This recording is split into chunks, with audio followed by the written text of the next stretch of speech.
Hey everyone, this is Michael again, and welcome to the Smackdown review. And this is going to be a review of this past Tuesday's edition of Smackdown, which was the September 17th edition of Smackdown. And no, I sound a little bit nasally. I still have a cold, but I feel a lot better than when I did the Raw review. It's just been nasally, been coughing. See, but I feel a little bit better. But anyways, this SmackDown was from the State Farm Arena in Atlanta, Georgia, and this is gonna be the last of the two SmackDowns that are gonna be on USA because SmackDown is moving to Fox on October 4th. But I gotta say, this week's SmackDown, I thought it was a good show. I was surprised by it. Wasn't a great show by any means, but it was a good show, in my opinion. And from what I read, Vince McMahon wasn't there. So I guess this was controlled. This whole show was under Eric Bischoff's, I think, control because Eric Bischoff is executive director of SmackDown. But all in all, it was a good show.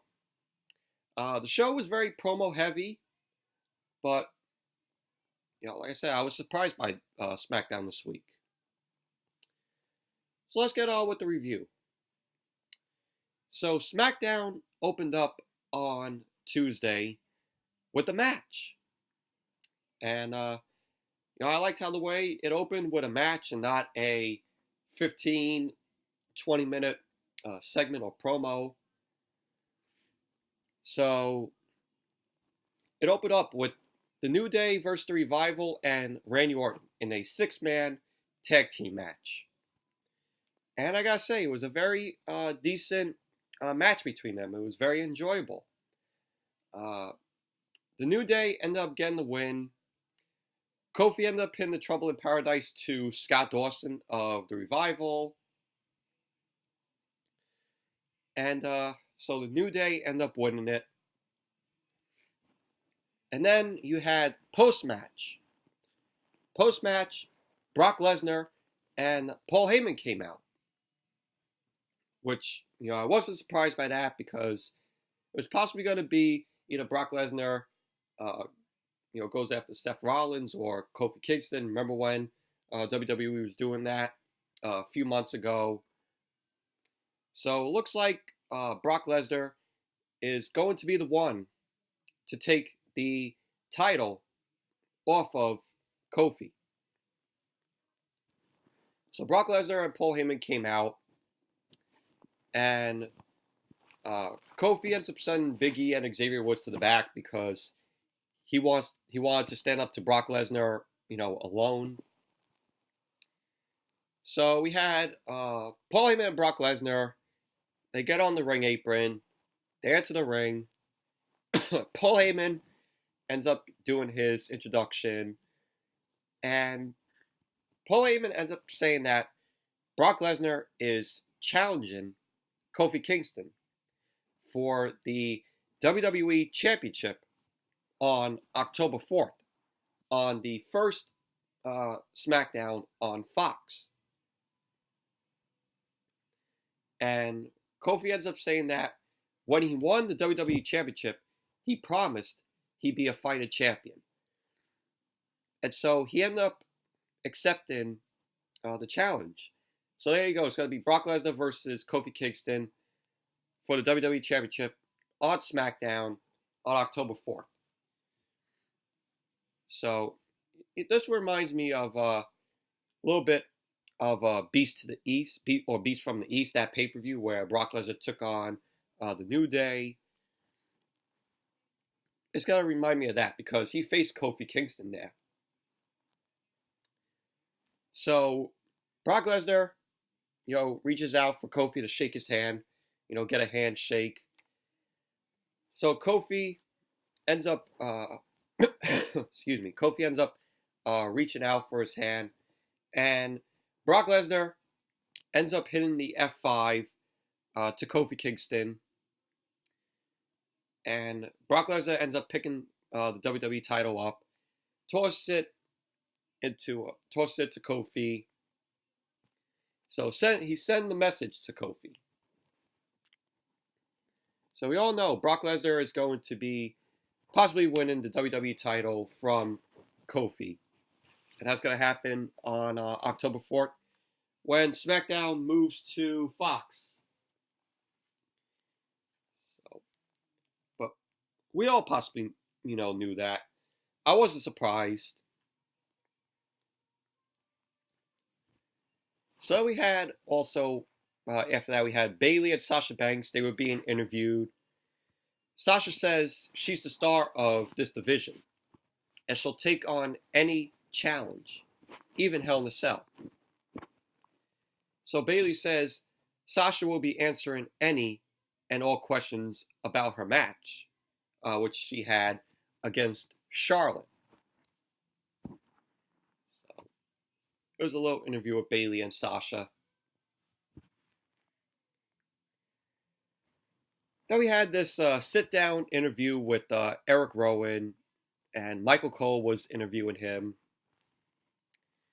So Eric Rowan says he's surprised Michael Cole knows his name before telling him to go ask Luke Harper if he's got a question for him. And he says this is about him right now. This is about Eric Rowan. So Rowan tells Michael Cole that the attacks on Roman were merely meant to scare him, and he no longer allows people to raise their voice to him. Rowan says he did what he did to Roman to challenge his perceived dominance and show him that it's just an illusion.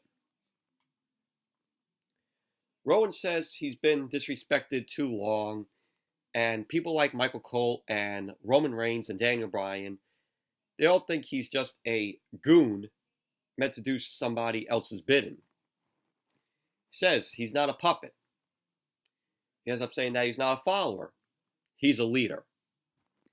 He says Daniel Bryan's biggest mistake was thinking they were intellectually equal when he is actually far superior. He says the entire WWE universe is going to learn to never disrespect him again. But I really enjoyed the segment with Eric Rowan. So I thought it was a good sit-down interview.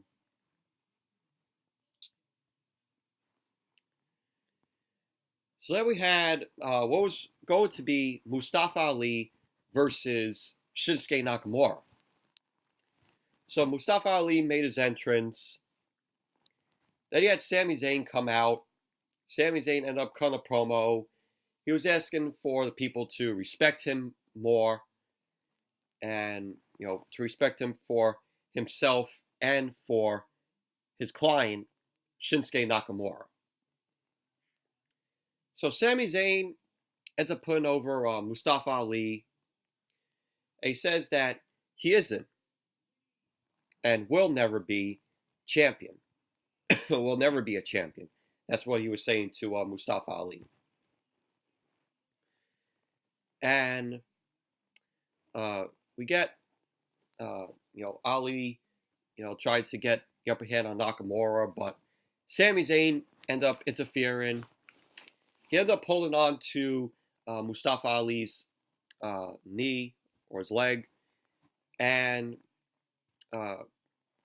Sami Zayn ends up telling Mustafa Ali that was a big mistake for Mustafa Ali to go after Nakamura. And so Sami says, to him that was a mistake. That was a big mistake. And for Nakamura to give what he's got coming. So Nakamura ends up laying out Mustafa Ali with the Kinshasa. And so that was basically that. Match never ended up taking place.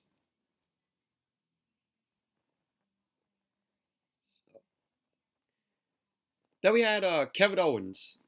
Kevin Owens came through the crowd, ends up taking a seat because it showed that he had a ticket to the show. Because if you remember last week, Shane McMahon ended up firing Kevin Owens. So after we see Kevin Owens, coming through the crowd, ends up sitting down, we see Shane McMahon in his office. Shane ends up heading out of his office to take care of the business. Guy approaches him, and Shane ends up getting served. And Shane ends up taking out the papers, the documents. He examines it, and he moves on. Gets to go out to the ring. So SmackDown went to commercial after that. Then when SmackDown came back, we saw Kevin Owens. He was still sitting in the crowd. Shane McMahon ended up coming out. He was carrying the documents, of course. And when he came out, he bought out security. He bought out the security to protect him from Kevin Owens. So Shane ends up getting in the ring. Shane ends up getting on the mic. And he invites Kevin Owens to the ring to say whatever it is he has to say to him. So Owens gets up, and of course you had Greg Hamilton doing the best in the world thing for Shane once again.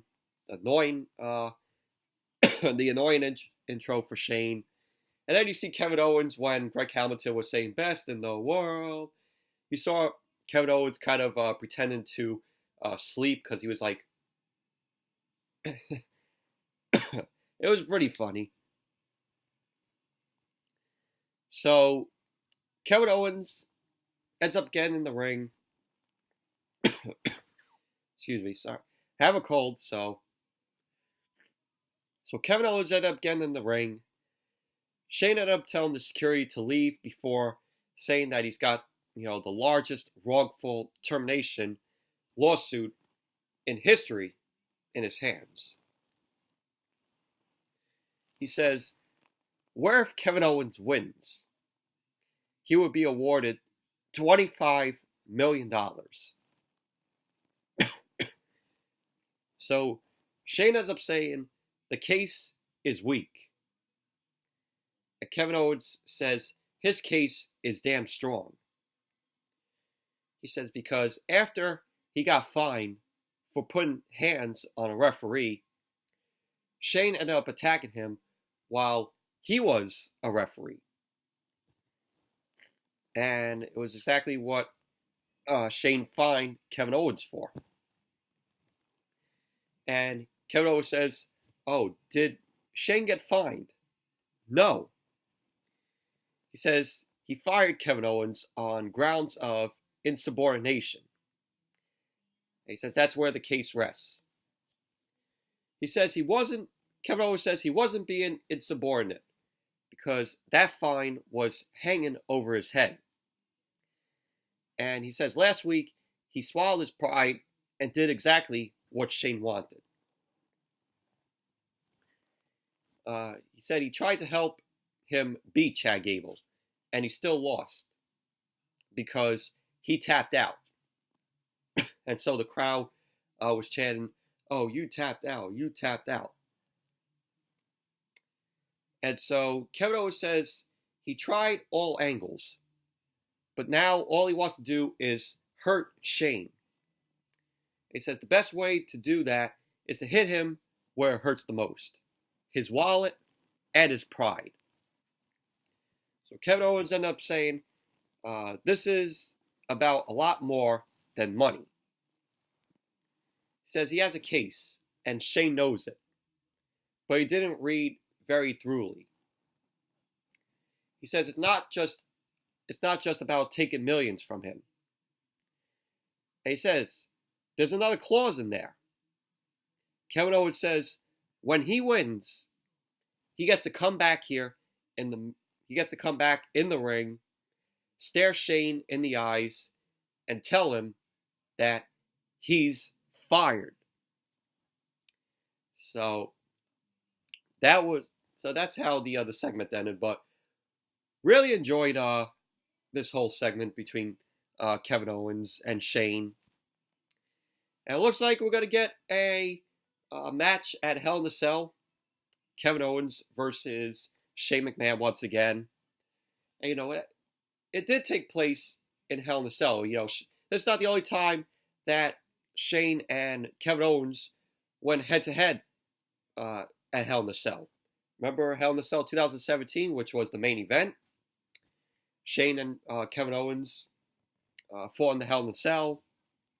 That was when Sami Zayn ended up helping Kevin Owens. So, but really enjoyed the whole segment there. It was very good.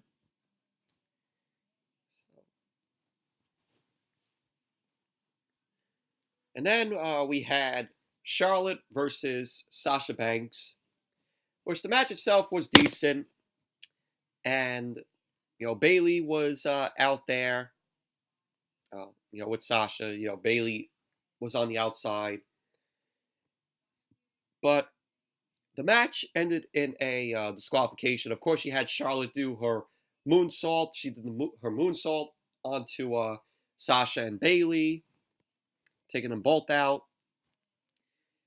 So Charlotte ends up getting the win by disqualification because Bayley ended up coming in and attacking Charlotte.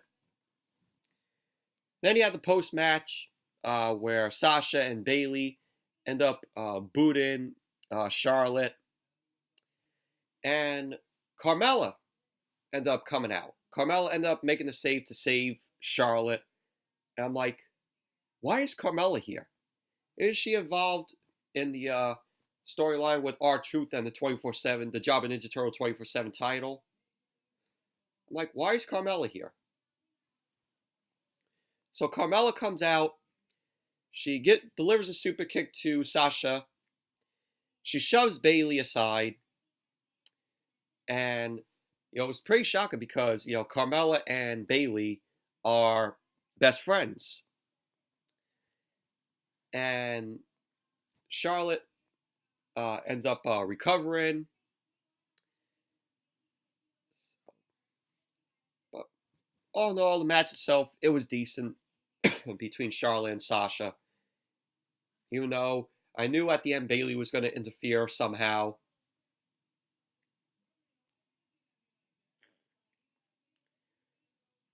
So then we had the coronation of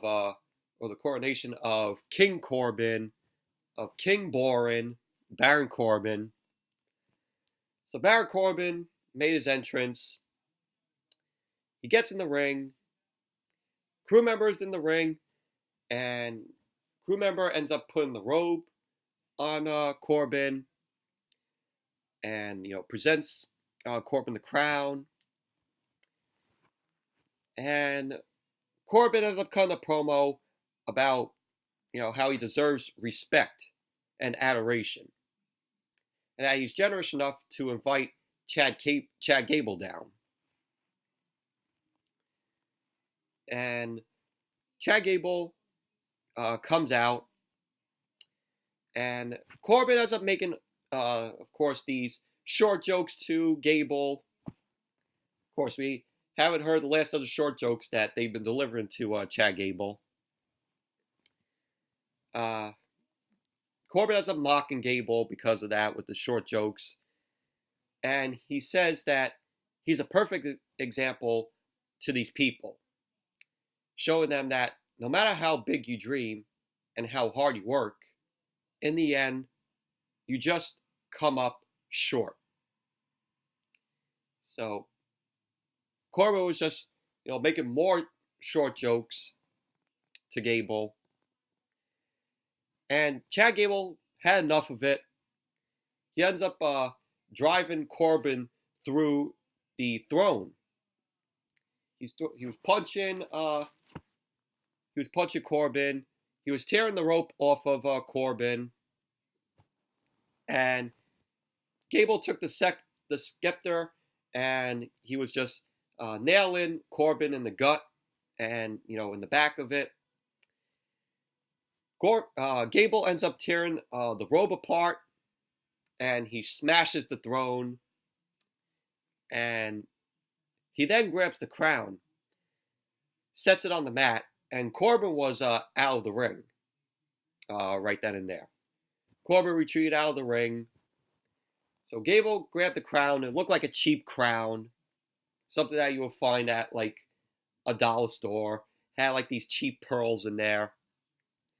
So Chad Gable ends up setting it on the mat, and he ended up stomping on the crown, and he kicked it out of the ring.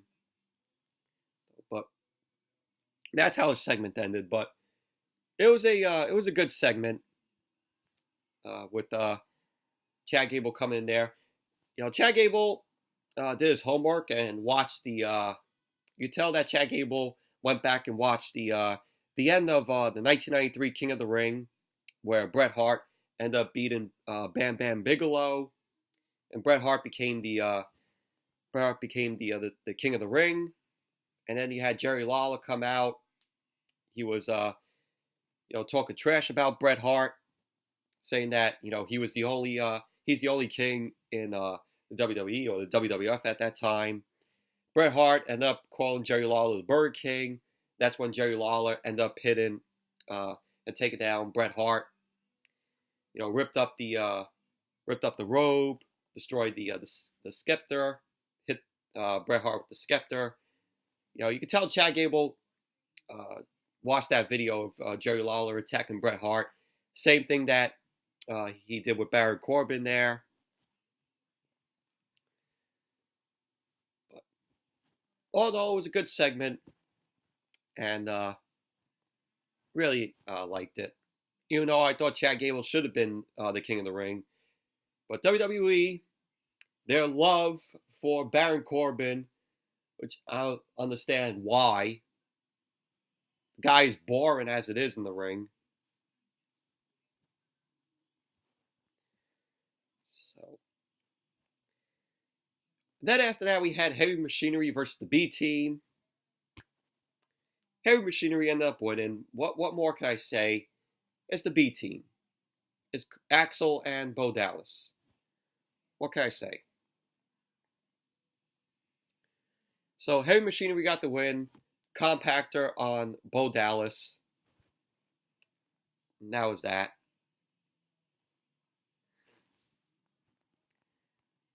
Then we had the main event.